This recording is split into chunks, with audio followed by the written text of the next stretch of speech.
ನಮ್ಮೂರ ಬಾನುಲಿಯ ಸಮಸ್ತ ಕೇಳುಗರಿಗೆ ನಮಸ್ಕಾರ. ಇದೀಗ ನೀವು ಕೇಳಲಿದ್ದೀರಿ LKG, UKG ಶಿಶುಪಾಲನಾ ಗೃಹಗಳ ಶಿಕ್ಷಕಿಯರಿಗಾಗಿ ಮತ್ತು ಅಂಗನವಾಡಿ ಕಾರ್ಯಕರ್ತೆಯರಿಗಾಗಿ ಮಾರ್ಗದರ್ಶಿ ಸಮಗ್ರ ಪದ್ಧತಿ ಶಾಲಾ ಪೂರ್ವ ಶಿಕ್ಷಣ ಕೈಪಿಡಿ ಕುರಿತು ಮಾಹಿತಿ ಮಹಿಳಾ ಕಲ್ಯಾಣ ಸಂಸ್ಥೆ ಬೆಳಗಾವಿಯ ಸಂಸ್ಥಾಪಕರಾದಂತಹ ಶ್ರೀಯುತ MS ಚೌಗ್ಲಾ ಅವರಿಂದ.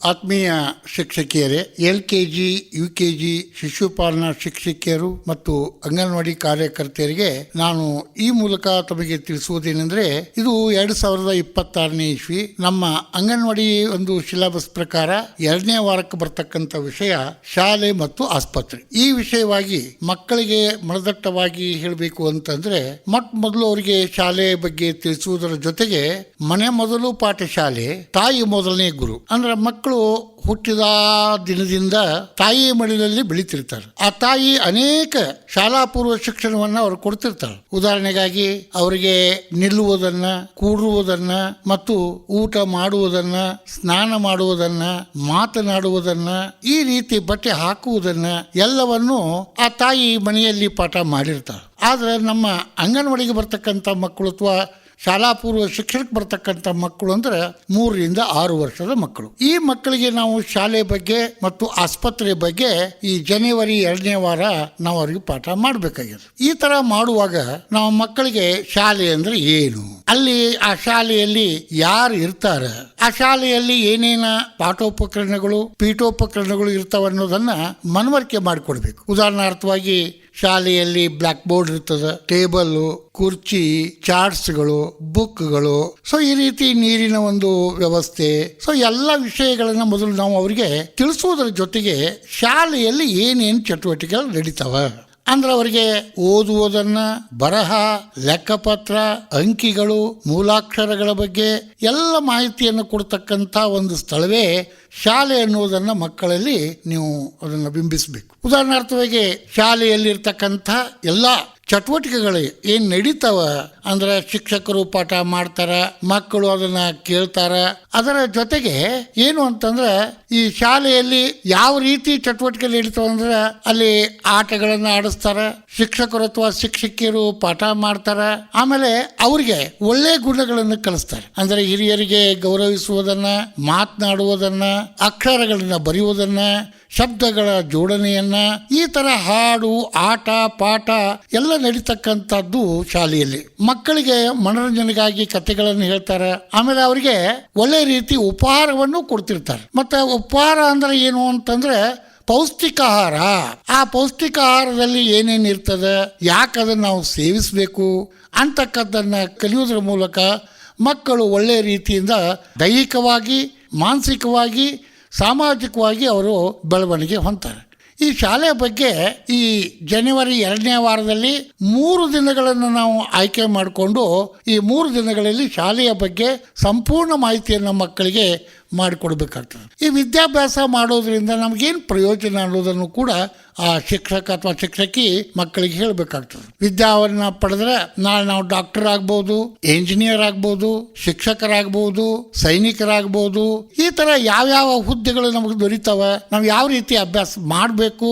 ಈ ಅಂಗನವಾಡಿಯಿಂದ ಮುಂದೆ ಬೆಳವಣಿಗೆ ಆಗಿ ಹೋಗಿ ಪ್ರಾಥಮಿಕ ಶಾಲೆಗಳಲ್ಲಿ, ಪ್ರೌಢಶಾಲೆಯಲ್ಲಿ, ಕಾಲೇಜುಗಳಲ್ಲಿ ನಾವು ಬೇರೆ ಬೇರೆ ಅಭ್ಯಾಸಗಳನ್ನ ಅಂದ್ರೆ ಗಣಿತ ಇರ್ಬೋದು, ಸೈನ್ಸ್ ಇರ್ಬೋದು, ಕಾಮರ್ಸ್ ಇರ್ಬೋದು ಅಂತ ಮಾಹಿತಿಯನ್ನು ಸ್ವಲ್ಪ ಮಟ್ಟಿಗಾದ್ರೂ ನಾವು ಶಾಲೆಯ ಅವಧಿಯಲ್ಲಿ ನಾವು ಸಂಜೆವರೆಗೆ ನಾವು ಕೊಡಬೇಕಾಗ್ತದೆ. ಸೊ ಅವರಿಗೆ ಶಾಲೆಯಲ್ಲಿರ್ತಕ್ಕಂಥ ಯಾವ ರೀತಿ ಇತರ ಮಕ್ಕಳೊಂದಿಗೆ ಆಟ ಆಡುವುದನ್ನ, ಇತರ ಮಕ್ಕಳೊಂದಿಗೆ ಮಾತನಾಡುವುದನ್ನ, ಕೂಡಿ ಬೆಳೆಯುವುದನ್ನು ಕೂಡ ನಾವು ಕಲಿಸ್ಬೇಕಾಗ್ತದೆ. ಜೊತೆಗೆ ಅವರಿಗೆ ಸಹಾಯ, ಸಹಕಾರ, ಸಹಭಾಗಿತ್ವ, ಈ ತರ ನಾವೆಲ್ಲ ಗುಣಗಳನ್ನು ನಾವು ಮಕ್ಕಳಲ್ಲಿ ಬೆಳೆಸುವುದರಿಂದ ಮಕ್ಕಳು ಪರಿಪೂರ್ಣವಾಗಿ ಒಳ್ಳೆಯ ಮಕ್ಕಳಾಗಿ ಬೆಳೀತಾರ, ಮುಂದೆ ಅವ್ರ ಬೆಳವಣಿಗೆಯನ್ನ ಹೊಂದುತ್ತಾರೆ. ಸೊ ಅದ್ರ ಜೊತೆಗೆ ಶಾಲೆಯ ಸುತ್ತಲೂ ಏನದ, ಶಾಲೆಯ ಬಾಗಿಲುಗಳು ಎಷ್ಟದಾವ, ಎಷ್ಟು ಕೋಣೆಗಳದಾವ, ಸೊ ಇವನ್ನೆಲ್ಲ ತಿಳಿಸುವುದರ ಜೊತೆಗೆ ಬೇರೆ ಬೇರೆ ವಸ್ತುಗಳನ್ನ ಅಂದ್ರೆ ಗೋಲಿಗಳನ್ನಾಗಲಿ ಅಥವಾ ಕಲ್ಲಿನ ಹರಳಗಳನ್ನಾಗಲಿ, ಮಣ್ಣು ತಂದು ಅವರಿಗೆ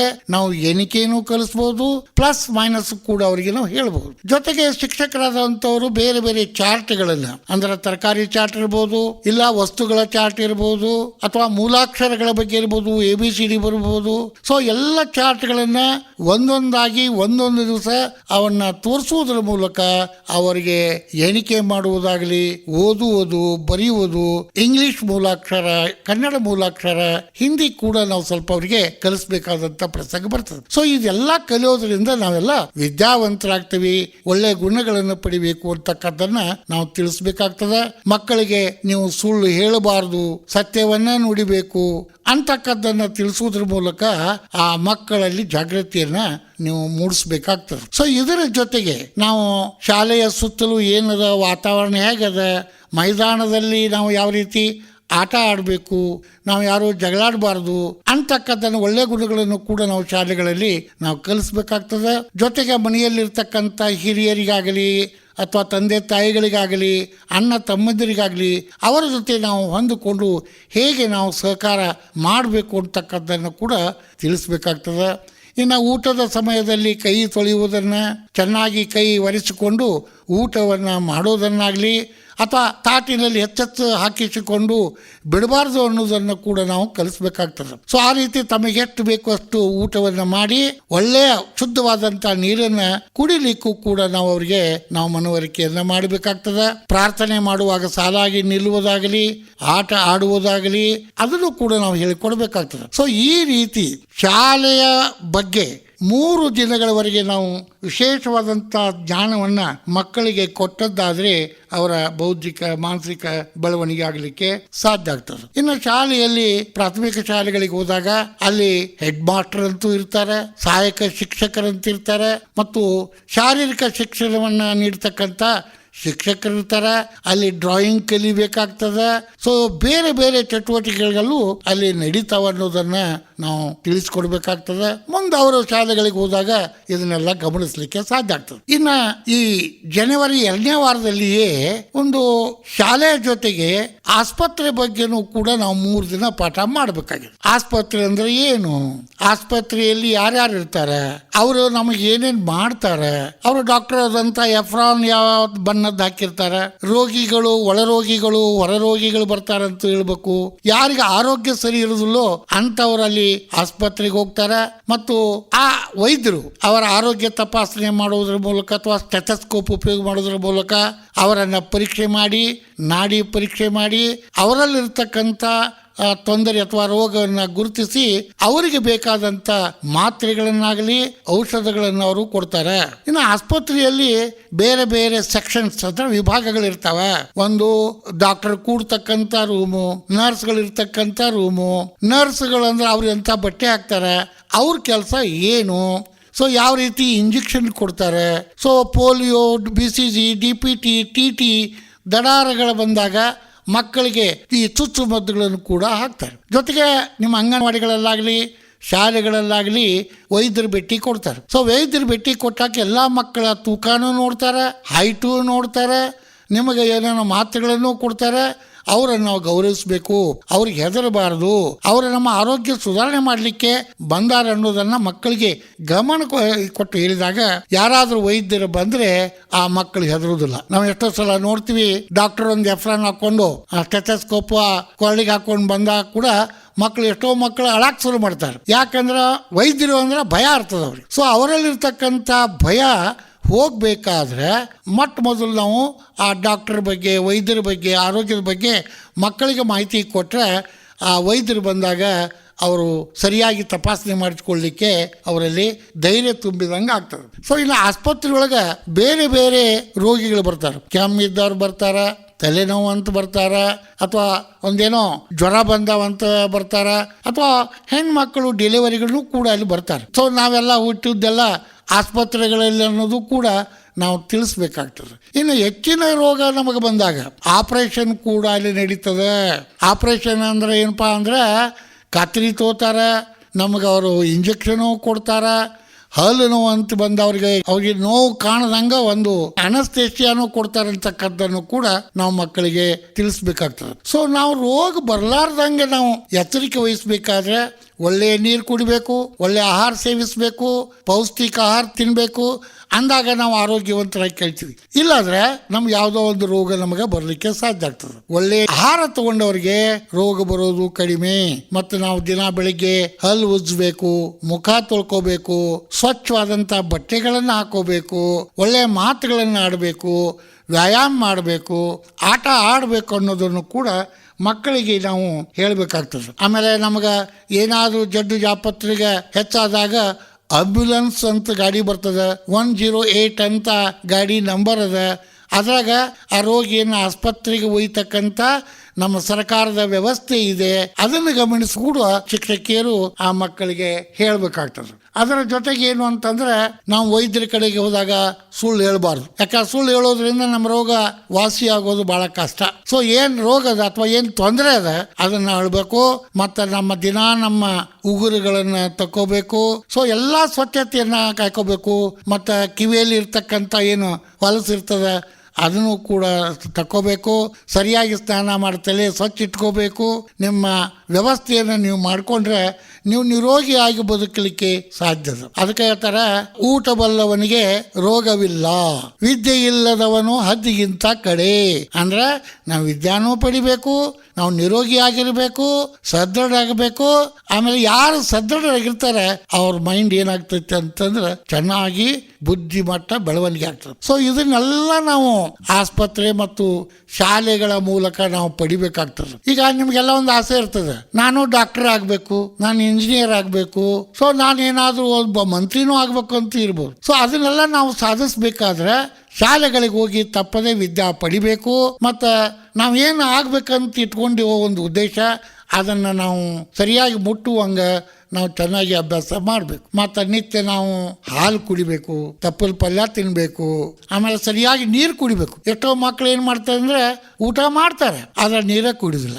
ನೀರು ಕುಡಿಲಿಲ್ಲ ಅಂದ್ರೆ ಅನೇಕ ನಮ್ಗೆ ಸಮಸ್ಯೆಗಳು ಬರ್ತಾವೆ. ನಾವು ಹಳ್ಳಿಯಾಗೆಲ್ಲ ನಾವು ನೋಡ್ತಿರ್ತೀವಿ, ವಾರಕ್ಕೊಮ್ಮೆ ಜಳಕ ಮಾಡ್ತಾರೆ. ಅವಾಗ ಏನಾಗ್ತದೆ, ಮೈ ತುರುಕಿ ಬಿಡ್ತದೆ, ಅದು ಹುರುಕ್ ಅಂತ ಆಗ್ತಾವ, ಕಜ್ಜ ಅಂತ ಆಗ್ತವೆ. ಸೊ ಆ ಥರ ಆಗೋದ್ರಿಂದ ನಮ್ಮ ದೈಹಿಕ ಶಕ್ತಿ ಕುಂದು ಹೋಗ್ತದೆ. ಸೊ ಆ ಥರ ಆಗದಂಗೆ ನಾವು ನೋಡ್ಕೋಬೇಕು. ಇನ್ನು ಇದೇ ಪಾಠ ನಾವು ಆಸ್ಪತ್ರೆ ಬಗ್ಗೆ ಆಗಲಿ ಶಾಲೆ ಬಗ್ಗೆ ನಾವು ಪಾಠ ಮಾಡಬೇಕಾದ್ರೆ ಮಕ್ಕಳಲ್ಲಿ ಭಾಷಾ ಬೆಳವಣಿಗೆಯನ್ನು ಗಮನಿಸಬೇಕಾಗ್ತದೆ. ಆವಾಗ ನಾವು ಮಕ್ಕಳಿಗೆ ಮನೋರಂಜನೆಗಾಗಿ ಕಥೆಗಳನ್ನು ಹಾಡುಗಳನ್ನು ಕೂಡ ನಾವು ಹೇಳಬೇಕಾಗ್ತದೆ. ಈ ಉದಾಹರಣಾರ್ಥವಾಗಿ ನಾವು ಅಂಗನವಾಡಿಯಲ್ಲಿ ಹೇಳ್ತೀವಿ, ಯವ್ವ ಸಣ್ಣಾಕಿ ಅಂಗನವಾಡಿಗೆ ಹೋಗಾಕಿ, ಪೌಷ್ಟಿಕ ಆಹಾರ ತಿನ್ನಾಕಿ, ಹಾಡನ್ನು ಹಾಡಾಕಿ, ರಟ ಈಕ ಬರಿಯಾಕಿ, ಅಕ್ಕವರ ಮಾತ ಕೇಳಾಕಿ, ಶಾನ್ಯಾಳಾಗಿ ಬರುವಾಕಿ. ಇಂಥ ಹಾಡುಗಳನ್ನು ನಾವು ಹೇಳೋದ್ರಿಂದ ಮಕ್ಕಳಲ್ಲಿ ಏನಾಗ್ತದೆ ಅಂತಂದ್ರೆ ಒಂದು ಉತ್ಸಾಹನೂ ಬರ್ತದೆ, ಭಾಷಾ ಬೆಳವಣಿಗೆ ಆಗ್ತದೆ, ಶಾಲೆ ಬಗ್ಗೆ ಅಭಿಮಾನ ಕೂಡ ಬರ್ತದೆ. ಆಮೇಲೆ ಎಲ್ಲ ಶಾಲೆಗಳಲ್ಲಿ ಸಾಮಾನ್ಯವಾಗಿ ನೋಡ್ತೀವಿ, ಆ ಶಾಲೆ ಮ್ಯಾಗ ಒಂದು ಬರಹ ಬರೆದಿರ್ತಾರೆ. ಏನು ಅಂತಂದ್ರೆ ವಿದ್ಯಾ ಮಂದಿರ ಇದು, ಕೈ ಮುಗಿದು ಒಳಗೆ ಬಾ. ಯಾಕಪ್ಪ ಅಂದ್ರೆ ನಾವು ಶಿಕ್ಷಕರ ಬಗ್ಗೆ ಅಥವಾ ಶಿಕ್ಷಕಿಯರ ಬಗ್ಗೆ ಶಾಲೆಯ ಬಗ್ಗೆ ಅಭಿಮಾನ ಪಡಬೇಕು. ನಮ್ಮ ಶಾಲೆಯನ್ನು ನಾವು ಸ್ವಚ್ಛಗೊಳಿಸ್ಬೇಕು. ನಮ್ಮ ಶಾಲೆಯಲ್ಲಿ ನಡೀತಕ್ಕಂಥ ಚಟುವಟಿಕೆಗಳಲ್ಲಿ ತಪ್ಪದೇ ಭಾಗವಹಿಸ್ಬೇಕು. ಆ ಥರ ನಾನು ಡಾಕ್ಟರ್ ಆಗ್ತೇನೆ, ಇಂಜಿನಿಯರ್ ಆಗ್ತೇನೆ ಅಂತ ಹೇಳುವಾಗ ಅಂಥದ್ದು ಒಂದು ಹಾಡು ಕೂಡ ಅವ್ರಿಗೆ ಹೇಳ್ಬಹುದು. ನಾನು ಡಾಕ್ಟರ್ ಆಗುವೆ, ಬಿಳಿಯ ಕೋಟು ಧರಿಸುವೆ, ಅಂಗನವಾಡಿಗೆ ಹೋಗುವೆ, ಮಕ್ಕಳ ತಪಾಸಣೆ ಮಾಡುವೆ, ನಾನು ಡಾಕ್ಟರ್ ಆಗುವೆ, ಸ್ವಚ್ಛತೆ ಬಗ್ಗೆ ಹೇಳುವೆ, ಮಕ್ಕಳ ಸೇವೆ ಮಾಡುವೆ, ನಾನು ಡಾಕ್ಟರ್ ಆಗುವೆ, ಬಿಳಿಯ ಕೋಟು ಧರಿಸುವೆ. ಈ ರೀತಿ ನಾವು ಡಾಕ್ಟರ್ ಆಗುವಂತೆ ಪ್ರೇರೇಪಿಸ್ಬೋದು. ಇಲ್ಲ ಟೀಚರ್ ಆಗ್ತಿದ್ರೆ ನಮ್ಮ ಟೀಚರ್, ಅಮ್ಮನ ಹಾಗೆ ನಮ್ಮ ಟೀಚರ್, ಶಾಲೆಗೆ ಹೋದರೆ ಬಾಕಂದ್ ಅಂತಾರೆ, ಆಟದ ಜೊತೆ ಪಾಠ ಕಲಿ ಅಂತಾರೆ, ಅ ಆ ಇ ಅಂತ ಹೇಳಿ ಕಾಳು ತಿನ್ನಲು ಹೇಳ್ತಾರೆ, ABCD ಅಂತ ಹೇಳಿ ಹಾಲು ಕುಡಿಯಲು ಕೊಡ್ತಾರೆ. ನಮ್ಮ ಟೀಚರ್, ಅಮ್ಮನ ಹಾಗೆ ನಮ್ಮ ಟೀಚರ್, 1 2 3 4 ಅಂತ ಹೇಳಿ ಸಿಹಿ ಉಂಡಿ ಕೊಡ್ತಾರೆ. ಶಾಲೆಗೆ ಹೊರಟೇನವ್ವ ನಾನು ಶಾಲೆಗೆ ಹೊರಟೇನ, ಸೂಟು ಬೂಟು ಹಾಕಿಕೊಂಡು ಶಾಲೆಗೆ ಹೊರಟೇನ, ಅಪ್ಪ ಕೊಡಿಸಿದ ಪಾಟಿ ಚೀಲ ಹೆಗಲಿಗೆ ಹಾಕೇನ, ಅವ್ವ ಕೊಟ್ಟ ಬುತ್ತಿ ಗಂಟು ಕೈಯಲ್ಲಿ ಹಿಡ್ದೇನ, ಶಾಲೆಗೆ ಹೋಗಿ ಪಾಠ ಕಲಿತು ಜಾನನಾದೇನ, ಮನೆಗೆ ಬಂದು ಹಾಲು ಕುಡಿದು ಗಟ್ಟಿಯಾದೇನ. ಸೊ ಈ ರೀತಿ ಶಾಲೆ ಬಗ್ಗೆ ಆಗಲಿ ಆಸ್ಪತ್ರೆ ಬಗ್ಗೆ ಆಗಲಿ ನಾನು ತಿಳಿಸಿದಂಥ ಹಾಡುಗಳನ್ನು ಬಿಟ್ಟಾದರೂ ತಮಗೆ ಗೊತ್ತಿದ್ದಂಥ ವಿಶೇಷವಾದಂಥ ಮಕ್ಕಳಿಗೆ ಮನರಂಜನೆ ಮತ್ತು ಭಾಷಾ ಬೆಳವಣಿಗೆ ಹುರುಪನ್ನು ತುಂಬತಕ್ಕಂಥ ಚಿಕ್ಕ ಚಿಕ್ಕ ಹಾಡುಗಳನ್ನು ಕೂಡ ನಮ್ಮ ಎಲ್ಲ ಶಾಲಾ ಶಿಕ್ಷಕ ಶಿಕ್ಷಕಿಯರು ತಿಳಿಸಿಕೊಟ್ಟದ್ದಾದ್ರೆ ಅಂಥದೇ ಒಂದು ಕಥೆಯನ್ನ ಅಂದ್ರೆ ಶಾಲೆ ಮತ್ತು ಆಸ್ಪತ್ರೆಗೆ ಸಂಬಂಧಿಸಿದ ಕಥೆಗಳನ್ನು ಕೂಡ ನೀವು ಹೇಳೋದ್ರಿಂದ, ಯಾಕಂದ್ರೆ ಕತೆ ಅಂದ್ರೆ ಮಕ್ಕಳಿಗೆ ಭಾಳ ಇಷ್ಟ. ನಾವು ಯಾವ ಥರ ಪಾಠ ಮಾಡಿದ್ರು ಅವ್ರು ಕೇಳಲಿಕ್ಕಿಲ್ಲ, ಆದರೆ ಕತೆ ಅಂದ ಕೂಡಲೇ ಭಾಳ ಅಲರ್ಟ್ ಆಗಿ ಕೊಡ್ತಾರೆ. ಸೊ ಆ ಥರ ನೀವು ಕತೆಗಳ ಸಂಗ್ರಹ ಮಾಡಿಕೊಂಡು ಹಾಡುಗಳ ಸಂಗ್ರಹ ಮಾಡಿಕೊಂಡು ಶಾಲೆ ಮತ್ತು ಆಸ್ಪತ್ರೆಯ ಬಗ್ಗೆ ನೀವು ಗಮನ ಕೊಟ್ಟು ಮಕ್ಕಳಿಗೆ ನೀವು ಚೆನ್ನಾಗಿ ಪಾಠ ಮಾಡಿದ್ದಾದರೆ ನಮ್ಮ ಮಕ್ಕಳ ಸರ್ವಾಂಗೀಣ ಬೆಳವಣಿಗೆ ಆಗಲಿಕ್ಕೂ ಸಾಧ್ಯದ, ಅಂಗನವಾಡಿಗೆ ಬರುವ ಮಕ್ಕಳ ಸಂಖ್ಯೆನೂ ಹೆಚ್ಚಾಗಲಿಕ್ಕೆ ಸಾಧ್ಯದ. ಸೊ ಈ ಥರ ನೀವು ಮಾಡುವಾಗ ನಿಮ್ಮ ಶಾಲೆಗಳಲ್ಲಿ ಅಥವಾ ಪಾಲಕರ ಸಭೆಯನ್ನು ನೀವು ಕರಿತೀರಿ. ಪಾಲಕರಿಗೂ ಕೂಡ ಈ ವಿಚಾರಗಳನ್ನು ನಾವು ತಿಳಿಸ್ಬೇಕಾಗ್ತದೆ. ವೇಳೆಗೆ ಸರಿಯಾಗಿ ತಯಾರಿ ಮಾಡಿ ಶಾಲೆಗೆ ಕಳಿಸ್ರಿ, ಅವ್ರಿಗೆ ಇಂಥ ಆಹಾರ ತಿನ್ನಿಸ್ರಿ, ಇಂಥ ಬಟ್ಟೆ ಹಾಕ್ರಿ, ಒಳ್ಳೆಯ ಮಾತುಗಳನ್ನು ಹೇಳ್ರಿ, ಒಳ್ಳೆಯ ಗುಣಗಳನ್ನು ಮಕ್ಕಳಲ್ಲಿ ಬೆಳೆಸಲಿಕ್ಕೆ ಪ್ರಯತ್ನ ಮಾಡ್ರಿ ಅಂತೇಳಿ ಶಿಕ್ಷಕಿಯರಾದಂಥ ನೀವೆಲ್ಲರೂ ಮತ್ತು ಪಾಲಕರಾದಂಥ ಅವರುಗಳು ಮತ್ತು ನಮ್ಮ ಊರಲ್ಲಿರ್ತಕ್ಕಂಥ ಹಿರಿಯರು ಕೂಡ ಅವರಿಗೆ ನಾವು ಗೌರವ ಕೊಡಬೇಕು, ನಮಸ್ಕಾರ ಹೇಳಬೇಕು, ಅವರು ಹೇಳಿದ ಮಾತನ್ನು ಕೇಳಬೇಕು, ಕಳ್ಳತನ ಮಾಡಬಾರ್ದು, ಸುಳ್ಳು ಹೇಳಬಾರ್ದು ಅಂತಕ್ಕಂಥದ್ದನ್ನು ನಾವು ಮಕ್ಕಳಲ್ಲಿ ಬೆಳೆಸಿದ್ದಾದರೆ ನಮ್ಮ ಮಕ್ಕಳು ಇಂದಿನ ಬಾಲಕರು ನಾಳಿನ ಒಳ್ಳೆಯ ನಾಗರಿಕರಾಗಲಿಕ್ಕೆ ಸಾಧ್ಯ ಆಗ್ತದೆ. ಎಲ್ಲರೂ ಕೂಡಿ ಬಾಳೋಣ, ಕೂಡಿ ಆಡೋಣ, ಕೂಡಿ ತಿನ್ನೋಣ ಅಂತಕ್ಕಂಥ ಒಂದು ಮಾತನ್ನು ಹೇಳಿ ಆ ಮಕ್ಕಳನ್ನು ಬೆಳವಣಿಗೆ ಮಾಡಿದ್ದಾದರೆ ಎಲ್ಲರಿಗೂ ಒಳ್ಳೆಯದಾಗ್ತದೆ. ಶಾಲೆ ಮತ್ತು ಆಸ್ಪತ್ರೆ ಬಗ್ಗೆ ಇಷ್ಟನ್ನು ನಾನು ಹೇಳೋದ್ರ ಜೊತೆಗೆ ನೀವು ಮಕ್ಕಳನ್ನು ಕರ್ಕೊಂಡೋಗಿ ಇದು ಪ್ರಾಥಮಿಕ ಶಾಲೆ, ಇದು ಇಂಗ್ಲಿಷ್ ಮೀಡಿಯಂ ಶಾಲೆ, ಇದು ಕನ್ನಡ ಮಾಧ್ಯಮ ಶಾಲೆ, ಇದು ಹೈಸ್ಕೂಲು, ಬೆಳೆದು ದೊಡ್ಡವರಾದಂಥ ನೀವುಗಳು ಕಾಲೇಜ್ಗಳಿಗೆ ಹೋಗ್ತೀರಿ, ಇದು ದೊಡ್ಡ ಕಾಲೇಜು, ಅಲ್ಲೇ ನಿಮ್ಮಂಗನ ಕಲ್ತು ದೊಡ್ಡವರಾಗಿ ಬೆಳೆದು ಬಂದಾರ, ನೀವು ಕೂಡ ಅವರಂತೆ ಬೆಳಿಬೇಕು ಅಂತ ಮಾತನ್ನ ಹೇಳೋದ್ರ ಜೊತೆಗೆ ದೇವರಲ್ಲಿ ನಂಬಿಕೆ ಇಡ್ರಿ, ದೇವರ ಪ್ರಾರ್ಥನಾ ಮಾಡಿ ಒಳ್ಳೆಯವರಾಗ್ರಿ ಅಂತ ಹೇಳಿ ಪಾಠ ಮಾಡಿದ್ದಾದ್ರೆ ನಮ್ಮ ಶ್ರಮ ಸಾರ್ಥಕ ಆಗ್ತಕ್ಕಂಥ ಮಾತನ್ನು ಹೇಳಿ ಇದು ಜನವರಿ 2ನೇ ವಾರ ಶಾಲೆ ಮತ್ತು ಆಸ್ಪತ್ರೆ ಕುರಿತು ಈ ವಿಷಯನ ನಾನು ಇಲ್ಲಿ ಮುಗಿಸುವುದರ ಜೊತೆಗೆ ಇನ್ನು ಜನವರಿ 3ನೇ ವಾರದಲ್ಲಿ ಬರ್ತಕ್ಕಂಥ ಕಾಡು ಪ್ರಾಣಿಗಳಿರ್ತಕ್ಕಂಥ ವಿಷಯ ಅದನ್ನು ನಾನು ಮುಂದಿನ ವಾರ ನಿಮಗೆ ಮತ್ತೆ ನಾನು ಬಿತ್ತರಿಸಲಿಕ್ಕೆ ನಮ್ಮೂರ ಬಾನುಲಿ ಸಮುದಾಯ ರೇಡಿಯೋ ಕೇಂದ್ರದ ಒಂದು ಸಹಾಯದಿಂದ ಅನೇಕ ಶ್ರಮ ಪಟ್ಟು ನಿಮಗಾಗಿ ಈ ಒಂದು ಎಲ್ಲ ಸರಣಿ ಕಾರ್ಯಕ್ರಮವನ್ನು ನಿಮಗೆ ಕೊಡ್ತಾ ಇದ್ದೀವಿ. ನೀವೆಲ್ಲರೂ ಇದರ ಸದ್ಬಳಕೆ ಮಾಡ್ಕೋಬೇಕು ಅಂತೇಳಿ ತಿಳಿಸಿ ನಿಮ್ಮೆಲ್ಲರಿಗೂ ನಮಸ್ಕಾರ ಹೇಳಿ ನಾನು ಇಲ್ಲಿಗೆ ಈ 2ನೇ ವಾರದ ಪಾಠವನ್ನು ಮುಕ್ತಾಯ ಮಾಡ್ತೀನಿ. ನಮಸ್ಕಾರ.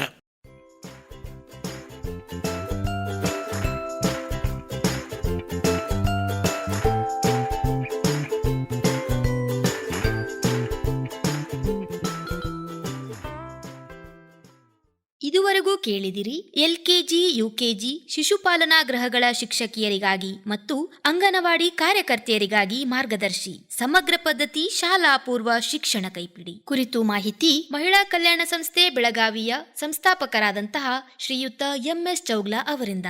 ಈ ವಿಷಯದ ಕುರಿತು ಹಾಗೂ ಇಂದಿನ ಕಾರ್ಯಕ್ರಮದ ಕುರಿತು ನಿಮಗೇನಾದ್ರೂ ಹೇಳೋದಿದ್ದಲ್ಲಿ ನೀವು ಬಳಸಬೇಕಾದಂತಹ ದೂರವಾಣಿ ಸಂಖ್ಯೆ 7090908908 7090908908. ಮುಂದಿನ ಸರಣಿಯೊಂದಿಗೆ ಮತ್ತೆ ನಿಮ್ಮನ್ನ ಭೇಟಿಯಾಗ್ತೀವಿ. ಅಲ್ಲಿವರೆಗೂ ಕೇಳ್ತಾ ಇರಿ ನಮ್ಮೂರ ಬಾನುಲಿ 90.8 ಕಮ್ಯುನಿಟಿ ರೇಡಿಯೋ ಸ್ಟೇಷನ್. ಚಿಂತೆ ಬಿಡಿ, ಚಿಲ್ ಮಾಡಿ.